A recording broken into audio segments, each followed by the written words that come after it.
Hello, everyone. Welcome into New England Sports Time. And today we have a very special guest, Patriots reporter for NBC Sports Boston, Phil Perry, and TV host. Thank you so much for coming on. Thanks for having me, Sam. Excited to chat with you, man. Yeah, definitely. And the Patriots, a lot of obviously things going on, the draft just happening, and a lot of movement. Let's dive into the first round pick for them. Caleb Lomu, offensive tackle from Utah. Find this pick very interesting, but one thing I did notice about him, he stayed healthy all 12 games, both in 2024 and 25. He did redshirt his 23 or played a couple games. So I really feel that he could be a good depth piece early on, really learn behind Morgan Moses and potentially be a very solid tackle at the other end, along with Will Campbell, if they opt to keep him at tackle. What are your thoughts on this pick?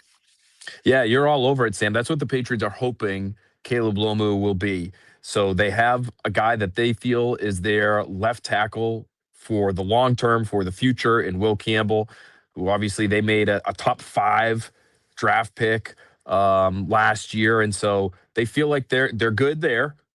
But Morgan Moses, who was their starting right tackle last year, is 35 years old, and so they know number one he's going to be moving on at some point soon. And so you have to have some kind of answer there. But number two, Morgan Moses played through some things last year, and he's a tough guy. And I wouldn't put it past him to play just as much this year as he did last year. But I think to assume that's going to happen might be asking a little too much of Morgan Moses. And so they wanted that insurance policy.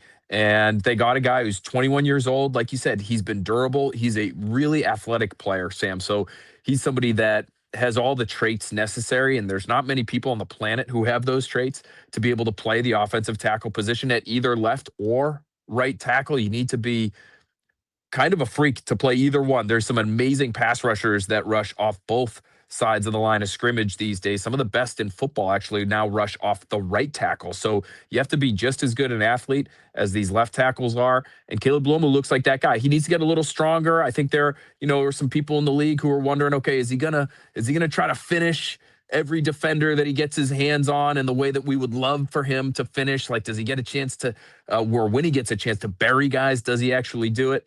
I think there are some questions from others around the league about Lomu that are sort of in that vein, but he's got some massive, massive potential at a really important position. And so I know they were excited to be able to get him. Oh, 100%. I think it's a very interesting pick, and I definitely understand why they did it. And of course, so important to protect Drake May, a mobile quarterback off both the right and left edge, as you said. So moving on to the round two, I love this pick personally. Gabe Akis, edge from Illinois. I think this is an amazing pick. Last year, 13 and a half tackles for a loss, seventh in the FBS with 11 sacks, and just another guy that he can really be a disruptor. Patriots already so solid in the interior of the defensive line. If you add a guy like this, they could definitely be a force to be reckoned with on defense.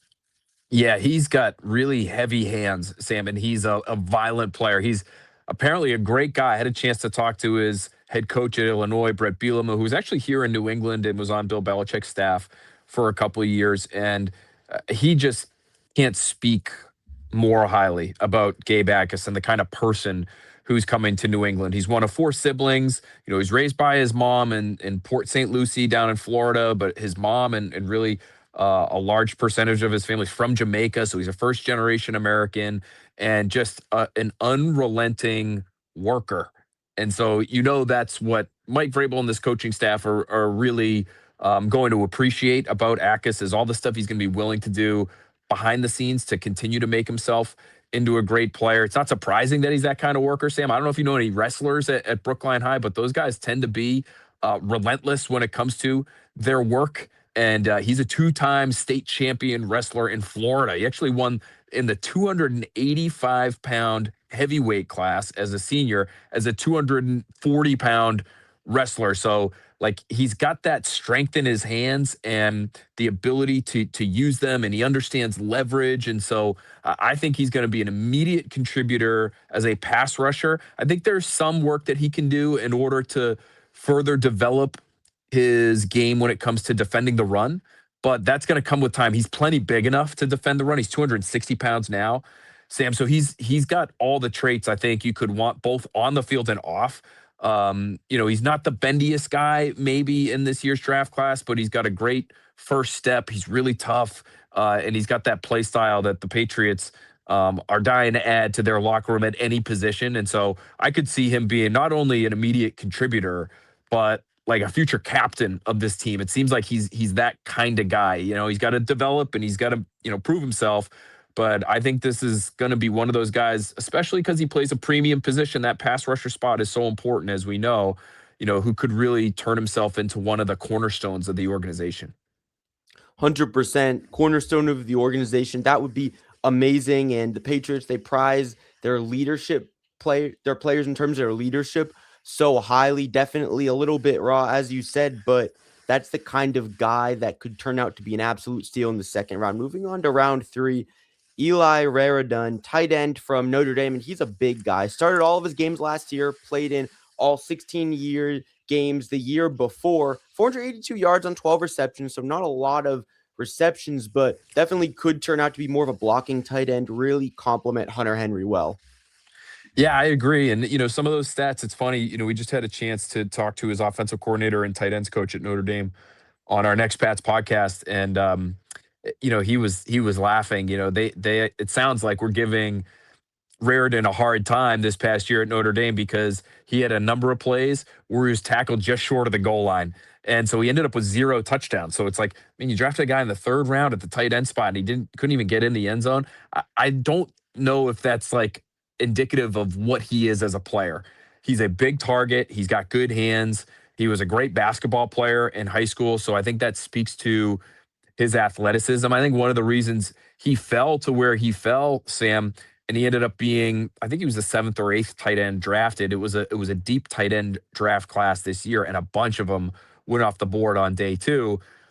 But one of the reasons I think he fell was he does have an injury history. So you want to make sure that everything checks out there in terms of the medicals. And I'm sure for the Patriots, they were comfortable with it if they were willing to take him in the 3rd round. But he tore his ACL playing basketball, actually, his last year in high school, came back really quickly, worked his tail off to be able to come back. But then as a freshman at Notre Dame, as a football player, tore it again. So same knee, same injury in a pretty short period of time. I think that maybe made some teams a little nervous. But when you look at his traits and his size, he's 6'6", he's 250 pounds. You look at him, he could actually add a little bit more weight, is what scouts have told me. He's a very willing blocker. He's somebody who's athletic enough to sort of stretch defenses down the seam, down the middle of the field. So, I think as a player, he has the real opportunity to be like a Drake May security blanket for the long term.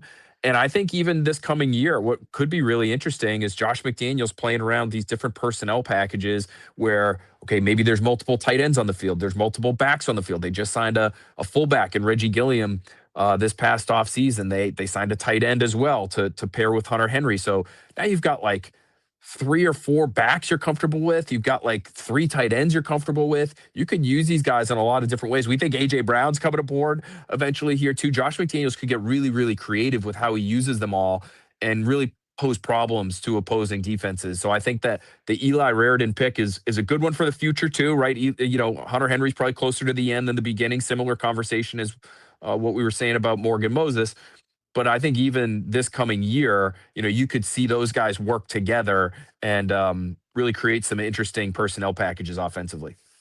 Definitely the Patriots, they like to play around with heavy personnel, as you said, at picking up Reggie Gilliam. They have a history of fullbacks, extra tight ends. I remember they used to have Dwayne Allen along with Rob Gronkowski. They love to have 2 tight ends on the field at a lot of different times. Moving on to the 5th round, as they didn't have a 4th round pick this year, Karan Prunty, cornerback from Wake Forest, also played for Kansas earlier. Only 1 interception last season, but definitely a high motor guy because he did have a forced fumble and a fumble return.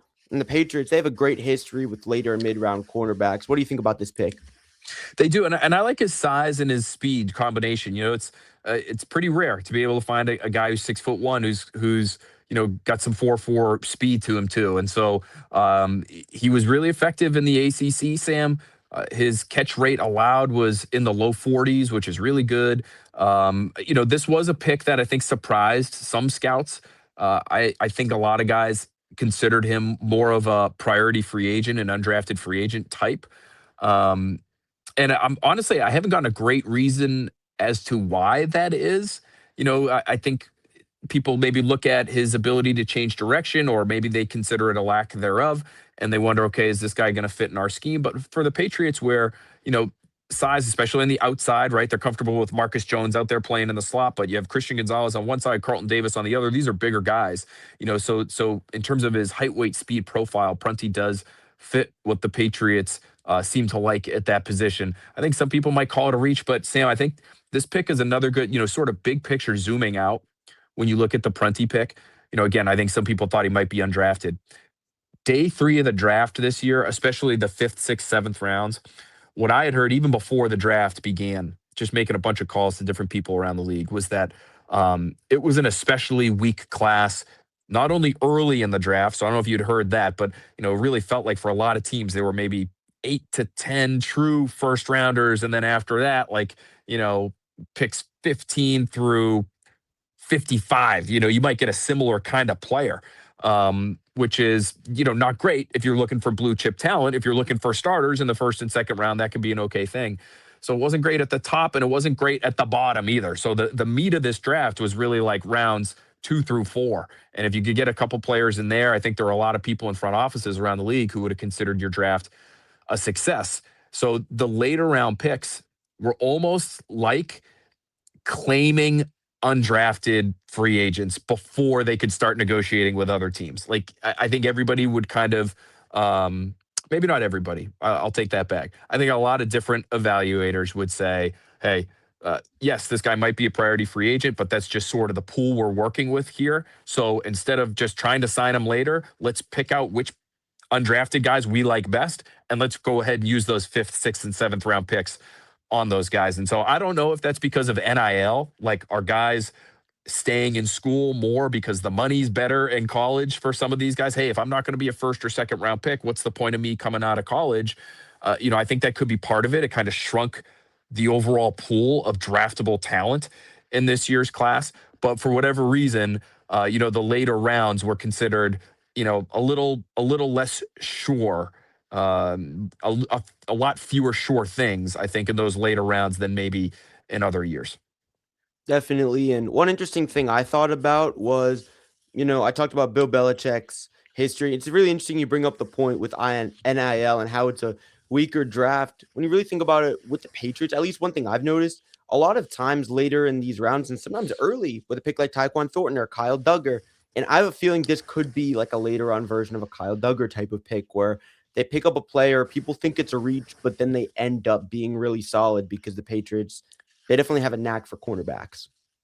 Definitely could see that happening, and there's a reason they went and they got this guy as opposed to, they got some other players later in the draft, Sam, that I think were considered by some of those same evaluators who looked at Prunty as a little bit of a reach.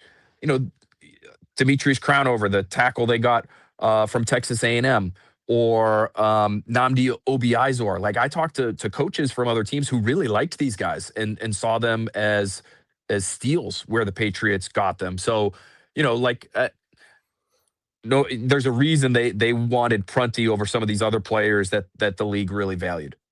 Definitely looking at round 6, Crownover, offensive tackle from Texas A&M, played in all of his games the last 3 seasons. So I feel he could be a potential really solid backup, just a smart pick, a safety valve to protect me. And then Obiizor played all games at the FBS level, all 4 seasons. And then 2023 honorable mention, Big Ten Conference, and he led his team with 84 tackles. So personally, I like both of those picks. I think the Crownover pick is smart, and so is the Obiizor pick. Yeah, the Obiizor pick, I got texts right away from people with other teams saying, "Oh, we really liked that guy." Like that was one of those day 3 guys that other teams had their eyes on, and so I think that one could end up being really interesting. I'm interested to see how he fits in with the rest of the linebacker group. In today's NFL 2026, there's a lot of times where you might just have one true linebacker on the field, as you're trying to match up with offensive personnel. And the Patriots already have, we know, Robert Spillane. They have Christian Ellis, who was really kind of the number 2 alongside Spillane last year, but they lost Jack Gibbons. Dr. Gibby is what Vrabel called him because he always had the right answers in terms of where to be and when defensively within their scheme. And so I think Obiizor could very easily slide in as that number 3 guy now that Gibbons is gone. Gibbons ended up signing with the Arizona Cardinals. He is fast. He's athletic. He's explosive. So if you're looking, excuse me, if you're looking for linebackers who can run around and cover tight ends and running backs in man-to-man coverage, Obi Izor, I think, could be your guy. And then when it comes to Crownover, huge man, right? Just look at him, and the size is the first thing that jumps off the screen. He's an interesting player because he had a very up and down Senior Bowl, is what I was told. He had some reps that looked dominant against guys that ended up being, day two picks. But then he had other reps where it looked like he maybe didn't belong on the field for whatever reason. So I think you got to work on your consistency. He's still a little bit new to the position. Sam, he actually started his college career as a tight end. Believe it or not, when you look at that body, it's like, wow, okay, he worked hard to get up to that tackle size that he is now. So even though he's an older player, he's going to be a 25-year-old rookie. He is still somewhat raw, I think, because he's somewhat new to the position. So that's an interesting one too. And I do think there's more upside there than there is with your typical 25-year-old who might be entering the draft and you're looking at him saying, okay, he kind of is what he is, and this is what he'll always be. I don't think that's the case with Crownover. So get your hands on him, develop him, and see what happens. All right, now moving on to the seventh round, just quickly going to overview all three players first. Bethran Morton, quarterback from Texas Tech, has some running ability, so potentially a future backup for May. I believe it's a reasonable pick, makes sense. Another mobile quarterback. You never know how teams like to use the scout team. If they could just use him to pretend that you're going up against Lamar Jackson or somebody of that nature. And then Jam Miller, power runner, boom, best kind of player draft stock wise because yards per carry actually went down every single year at Alabama. Lower leg injury that he suffered in the Iron Bowl, had 3.9 yards per carry last year. So definitely draft stock not very high right now, but you never know. He's had some moments. And then finally, Quintavious Hutchins, edge from Boston College. Patriots, of course, great luck with defenders and edge rushers. Was a team captain with Boston College last year. That's the big thing I noticed about that pick, and he could potentially become a team leader if he develops well. Yeah, I like the Morton pick too. That's sort of the old Packer way, right, Sam? So no surprise that Elliott Wolf, having the role that he has with the Patriots and his background in that Packers organization, they would draft a quarterback just about every year, even when they had Brett Favre, even when they had Aaron Rodgers.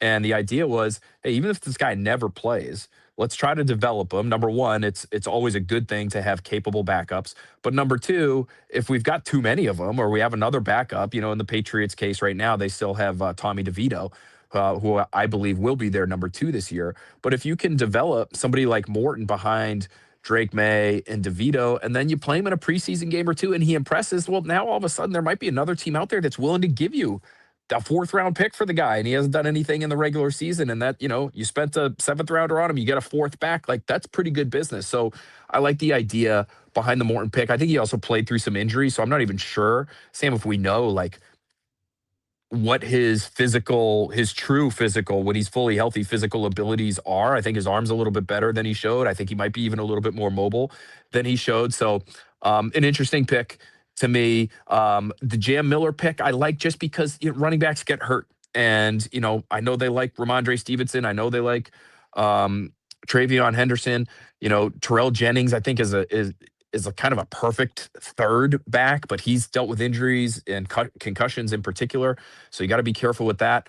So like I like the idea of Jam Miller just taking a running back there. Who knows? Maybe he can help you in the return game. He tested great. He has some really good straight line speed, some explosiveness there.